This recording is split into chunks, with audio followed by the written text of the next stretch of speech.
T'es chaud là? T'es chaud? Est-ce que t'es chaud? T'as un crédit en cours. T'as un crédit IMO en cours. Est-ce que t'es chaud d'aller voir ton banquier et d'aller lui dire les taux ont baissé, je vais le renégocier? C'est ce que je te propose.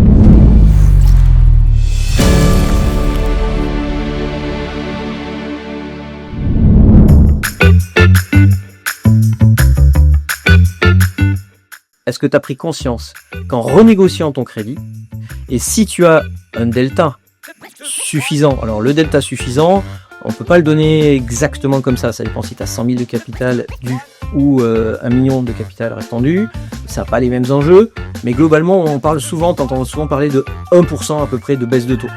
Donc je me suis amusé à te faire un petit calcul avec, par exemple, tu avais emprunté une somme et il te reste 15 ans de crédit et 80 000 de capital restant dû à la banque.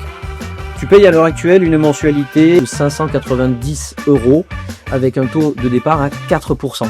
Et puis les taux baissent et tu comprends que sur le marché tu pourrais obtenir du 3%. Alors soit tu te sens et tu vas aller fighter ton banquier et tu vas lui expliquer que je voudrais maintenant bénéficier des taux du moment, soit tu vas aller voir un courtier et il va faire le travail à ta place. En tout cas, cette baisse de 4 à 3% va avoir deux options pour toi. La première, soit tu restes sur une durée longue de 15 ans, tu ne touches pas le nombre de mois restants, mais du coup, ça va te permettre d'avoir une mensualité apaisée de 39 €. Donc dans cet exemple, tu vas passer à 550 € de mensualité, et donc tu auras économisé environ 40 € par mois. Et ça, tu l'as compris, pendant 180 mois. Ça veut dire 180 fois 40 € de baisse. Si, deuxième option, tu choisis non pas de rester sur 15 ans, mais de garder la même mensualité, alors là, tu vas avoir une durée plus courte. Et tu vas te retrouver avec une capacité de durée de 13 ans,2. Donc là, j'ai fait les calculs précis, mais globalement, tu économises quasiment 2 ans à aller négocier un point de baisse avec l'exemple que je t'ai donné de 80 000 € d'emprunt et une économie de 1% par an. Donc, je te le refais.